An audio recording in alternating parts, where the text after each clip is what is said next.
Simpson's in the Strand, once the most famous rendezvous for chess players in the world, where the first ever tournament to be played for prize money was held in 1849. There were two nympho Indians with In the same room as such immortals as Staunton, Morphy, Tarrasch and Steinitz all played, the draw for the first pairings in the two groups of this year's Master Game tournament, with a prize of £2,500 for the winner. In Group B, Lothar Schmidt, the West German Grandmaster and last year's shock winner. Tony Miles, fresh from a sequence of 7 first prizes and his first ever win over world champion Anatoly Karpov. Hein Donner, the Dutch Grandmaster who, of all his triumphs, remembers best one game of just 23 moves against an unknown Romanian. And Bent Larsen, winner of almost everything except the World Championship, who says he's yet to play his best game or tournament. That much for a passport. That was too long ago. I mean, Although all will play all, the draw is vital. Those lucky enough to draw white 1 will have 2 of their 3 games with the white pieces, and so will win the first skirmish of this battle without even sitting down at a board. For Larsen, a previous winner of this tournament, black. it's the right colour. For Miles, who's never won it, white. First round. Blood. No, but as long as he's not... For Schmidt, a white. Poor old friend, Jan Hein. My name is Hein. No. And for the enigmatic Donner, black. Not pleasant.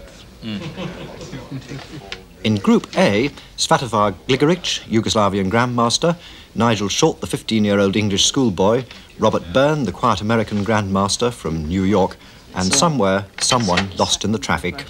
Let's see what it is. Gligorić is now retired after doing almost all there is to do in chess, still one of the most formidable players in the world. It's a hard work. Oh, that's a white one. I like it. Very nice. Nigel Short, at the beginning of a chess career that many think could lead to a challenge for the World Championship. It's a pretty strong envelope. It's cellotape. It's black. Black one. Robert Byrne, the American Grandmaster, chess writer, and authority on opening innovations. Putting the piece back. 2. And Vlastimil Hort, who almost didn't make it from Prague to London, runner-up in the Master Game 2 years ago, one of the strongest and most consistent players in the world. So I have to see my fate, yes? That's right. Let's open this. What is it, the number? Yes, I have number 2. In Group A, Grandmasters Byrne, Hort, Gligorić, and the 15-year-old English schoolboy, Nigel Short. In Group B, 4 Grandmasters, Miles, Larsen, Schmidt and Donner. And what they're playing for, apart from the first prize money itself, is this trophy, the Master Game trophy for 1981. The first game we're going to see is between one of the oldest players in this tournament and certainly the youngest. Nigel Short, at 15, in the opinion of many people, is as good as, if not slightly better than, some such immortals as Karpov, Fischer and even Capablanca were when they were 15. He really is a truly formidable young player. But the man he's playing against, Gligorić, the Yugoslavian Grandmaster, has won practically everything there is, enormously experienced, very strong indeed. With me throughout this whole series to give his commentary and expert opinion on the game is Bill Hartston, the current joint British champion, and Bill, the writer of the only pornographic chess book to be published. Only soft porn. This game, this group, in fact, that Nigel Short finds himself in, is this a case of a young man being tossed to the lions? Could look like it. He's been tossed to the lions before, and they haven't always had it their own way. What Nigel has to avoid against these really experienced players is getting the sort of positions that they've been playing for 30 or 40 years, the sort of positional technical games. He can calculate with the best of them as long as there are wild attacking possibilities. He's fine. Right, well, he's playing black. Let's join the game, which in fact has already begun, and see what's been happening so far. What sort of opening was it? It was a Nimzo-Indian defence, and after the opening, Gligorić certainly had a small advantage. Well, they've just exchanged a couple of pawns each so far, and it's White's pawn at d5 in the centre of the board, which is really cutting Black's position in two. This is White's advantage. It gives him nice advantage in space, and this knight behind the pawn, right in the centre of the board, is ideally placed. But this is where Nigel really began to start fighting back. His main trouble at the moment is this Gligorić's last move, bishop to g5, pinning the knight to the queen. His first problem is to get rid of that bishop. Pawn attacks the bishop, and bishop went back to h4. And now, just a couple of developing rook moves onto the open files. Black takes the open e file, White takes the open c file. And now Nigel begins a very bright little knight manoeuvre. This knight's heading for g6 to chase this bishop again to free his game. But first Gligorić tried some queenside moves, forcing the bishop back to a7. How strange move, retreating his very well-placed knight. I don't understand that. Getting on with his plan, very clever little knight manoeuvre. Bishop retreats again. And now really bright, knight's coming to e7 to come to f5. Again to attack this bishop, and Gligorić has to do something about that. Well, let's join the game with Gligorić White to play and see what he does do about it. Not a totally simple position for either of them. Gligorić White to play his 19th move. Well, that's an unpleasant surprise. I didn't see that move and didn't expect it. Well, that's not. What should I do now? It's not pleasant. If he drives my bishop from the best square and from the best diagonal, it's not good. I mean, he's threatening knight takes d5 eventually, but it's not so bad. I mean, I'm not worried about that. I should keep my bishop on the diagonal. The most ambitious move should be probably h3, because it takes some squares and it leaves the square for the retreat of my very good bishop. Well, I play h3. This should be the most ambitious and best move. Oh, has he blundered? Can I play knight takes d5 here? Well, that sounds nice. Knight e takes d5. Knight takes d5. Knight takes d5. Queen takes d5. Rook takes e2. Now that's good for me. But has he anything better? Oh, I see. He doesn't play queen takes d5, but just plays bishop f3. Then I must retreat my knight. And then queen takes d6 is very strong for white. I'll just continue with my plan and hit white's bishop again, I think. As that line seems very bad for me. I'll just play knight f5. Well, of course, it is the best. I expected my opponent to play not as well as he does. It's really good. I mean, I wasn't afraid of taking my pawn on d5, because I would play after the exchange bishop f3, and I would have probably strategically winning position on the queen side, because all my bishops would work and create the pressure, and I would recover the material with ease. But now, well, I have to retreat my bishop, nothing else. Bishop h2, let's see what happens. Yes, I've got to get some pieces out now. How am I to do that? Well, bishop d7 looks right, but then knight a5 appears strong. But then I have the move rook c8. And if knight takes b7, maybe queen b6. If knight a5, then knight e3 is very interesting. In fact, that looks very good for me. And if f takes e, queen takes e3 check. And I can follow it up with rook takes c3. And that looks good for me. Maybe I've got something even better than that. So I'll just play bishop d7, get some pieces out. Well, can he do that so easily? Well, it looks Well, what should I do here? It's interesting position. I mean, he really put his pieces on the best squares he could. I mean, and that way my theoretical advantage is less felt in this position. I mean, he has a very good net on f5, and all the bishops stay well. My only chance is to create the pressure on the queen side, but it looks a little bit awkward to me. I mean, my knight on b3 controls the central squares, and I mean the threat is never as dangerous as when it's executed. I mean, that's the saying of Nimzowitsch. I shouldn't make my threat work as so early. Maybe I should play bishop d3. That's a normal move, but then he plays the rook c8. And if I play queen f3, what does he do? He might play knight d4. I don't know if it's good. Maybe it is. Maybe it's good for equalization. But then he has also the move knight h4. And if I play queen f4, he may play g5. And if I play queen d6, he may play bishop b8. Does it trap my queen? It looks like that. Oh, I don't like such complications. Why should I worry? Well, he will play the rook c8 anyway. Maybe I should prevent it. Well, let me play knight a5 and make him play rook b8 before he... And I'm not afraid of knight d4 because I play bishop d3. And this knight is not anymore so effective. Well, I play knight a5 and let him be more passive than he could do. I mean, even if I play something else. Okay, knight a5 I play. Well, that seems a little odd. I don't think he's really going to take that pawn on b7. I'll just continue with rook c8.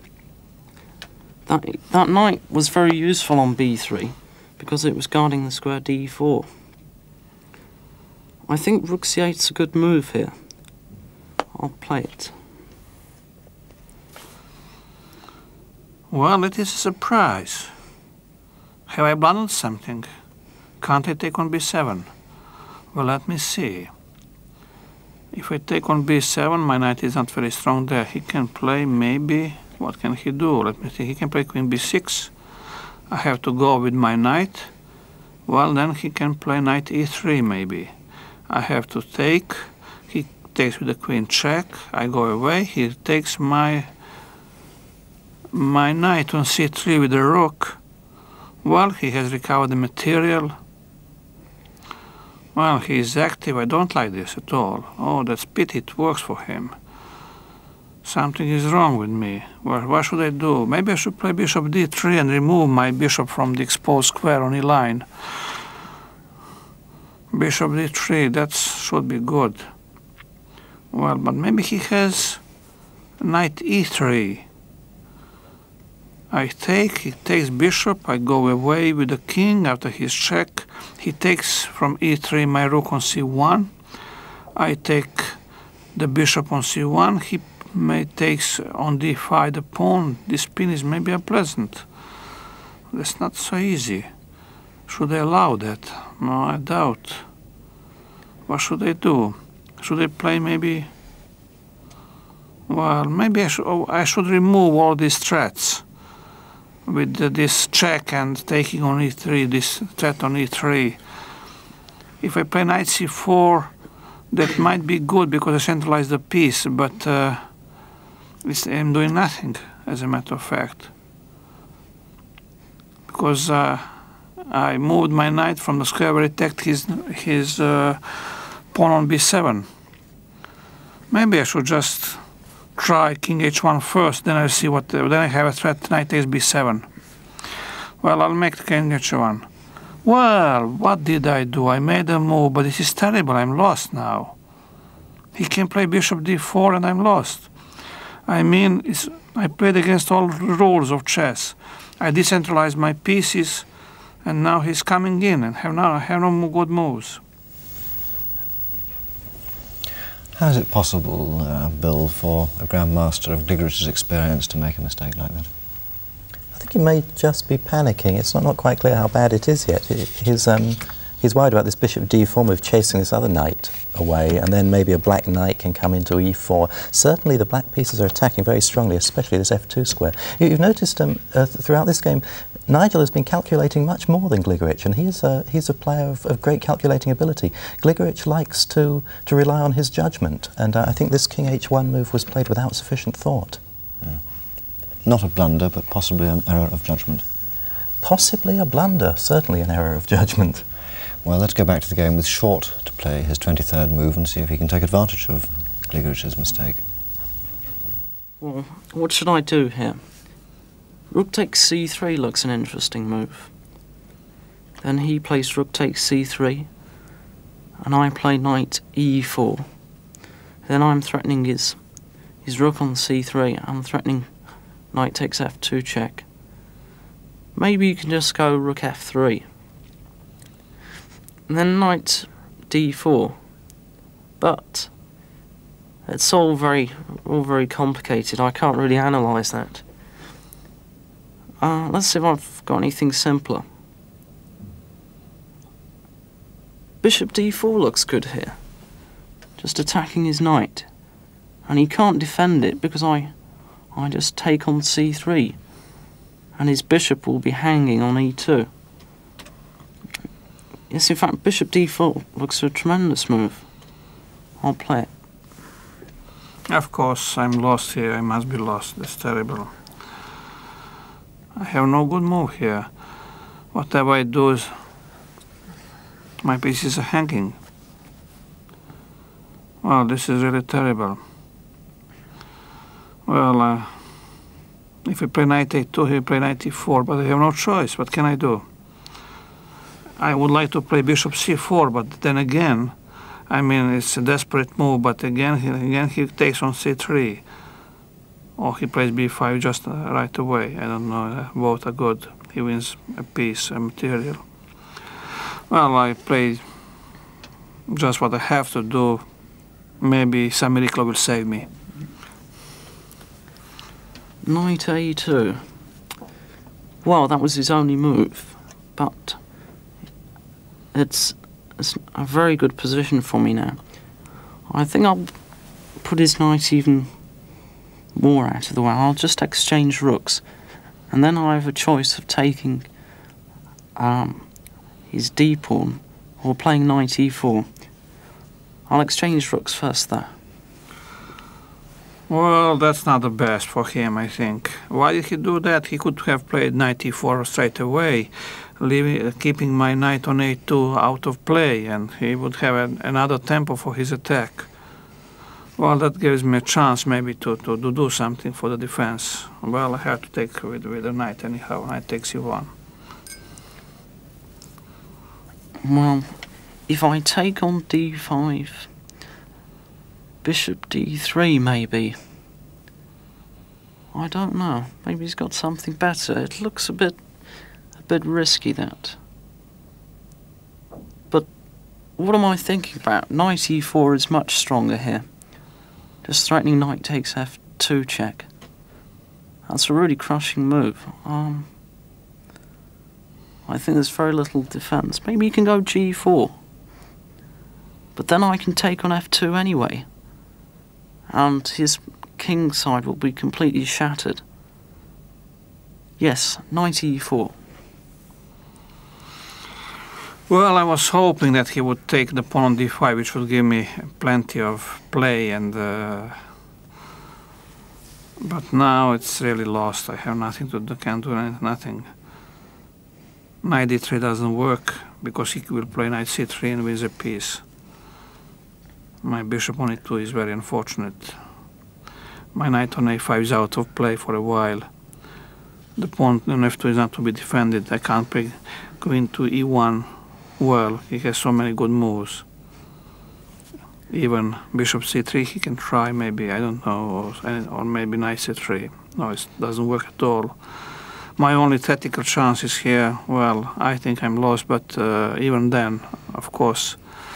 But maybe I'll try to defend that position somehow. Well, I have to take two pieces for a rook. but my king is quite exposed. It must be lost for me, but I have no choice after all. My piece is out on the wrong places. Well, I try g4 anyhow, it's my last chance. Yes, well, as expected. I'll just take on f2. This looks very good for me. Knight takes f2. Check. Well, he did the best. I mean, he had several choices. He could have played also knight c3, but it will give me some kind of hope to survive. This way I have just to take and to discover my king completely. Rook takes knight. What can I do? Yes, I'll recapture the rook. Bishop takes f2. Well, this is terrible position. I have to take that knight, otherwise he has too many pieces in his attack anyhow. Now, pawn takes on f5. Well, I can play a number of moves here. I can take on f5, or maybe just go queen h4.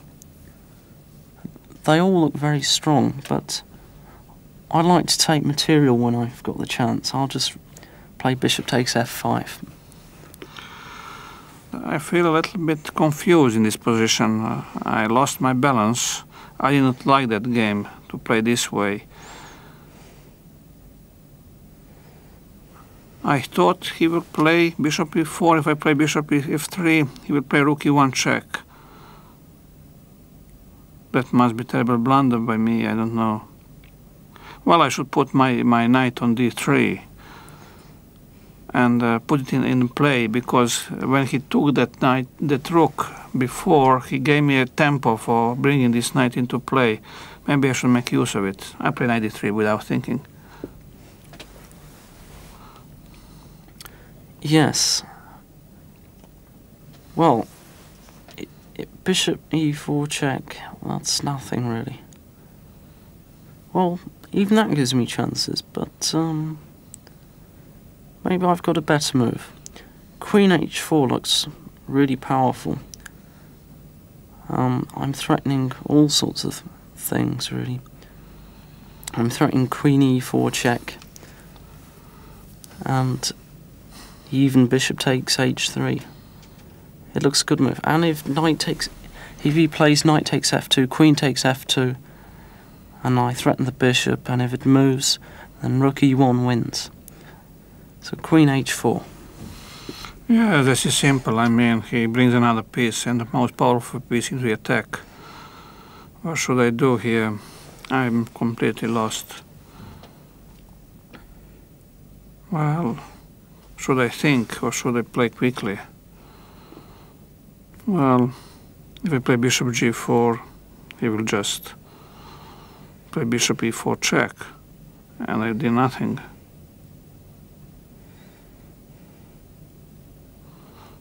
I have to play bishop f3, he will take with the queen on h3, I play rook, bishop takes on e4, rook takes e4, and he's threatening bishop g3, that should be winning. Well, maybe I try bishop f3, it's desperate anyhow. Yes. Well, maybe that's his best chance. I was also threatening rook takes e2 with my last move. But now I think I have a simple win. Maybe I just take his knight off d3 and take another pawn. And then I'm also material up as well as having a strong attack. Bishop takes d3.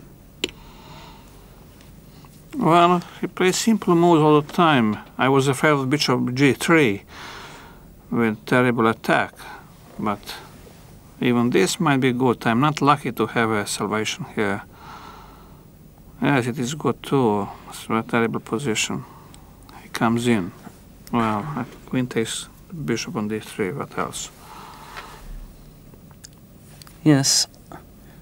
Well, maybe I can play rook e3 here. Then queen f5. And it's not so easy. But I'll just take the pawn on h3, threatening rook e3 and rook e1 check. That looks tremendous. Yes, it's easy. I have no moves. What can I do? Maybe I should resign here. If I play bishop e2, which looks like the only chance, he will play rook e3. And next move will be bishop g3. That is terrible. Maybe I'll try then bishop e4 because I have no other move. I'm pinned and the rook e1 is a threat of mating me. I'll try this bishop. Well, now I must move my queen. I think I can just play queen g4, attacking his bishop on e4. And if it moves, then rook e1 check. Yes, this is winning. Queen g4. Of course, it's very simple. There's nothing to do. I can't remove my bishop to f3 because of a rook e1 check and mate. Should I try queen f3 maybe? Well, he will be the exchange up. And my counter chance on the queen side is nothing. I'm exchanged down and he has 3 pass pawn on the king's side. Well, I try bishop g2, see what happens. Yes. Well, I think I have a number of good moves here. I think rook e1 check. Yes, follow bishop f1, rook d1. Yes, that's winning. Rook e1 check. Well, nothing to do, bishop f1. If he plays rook e3, I'll play queen b1, have still some chances because on queen f3 check I'll have bishop g2 and he has no time to check me because his queen is attacked too. Well, I'll try that, let's see. No, I think just rook d1 and his queen is overworked. If he plays it to e2, I can just take his queen. And if he plays queen c4, then queen f3's mate. Yes, that just wins. Rook d1. Well, I didn't see that one, but it's not my first oversight in this game, so I shall have to resign. Well, I have to resign. Yes, thanks a lot. You played very well.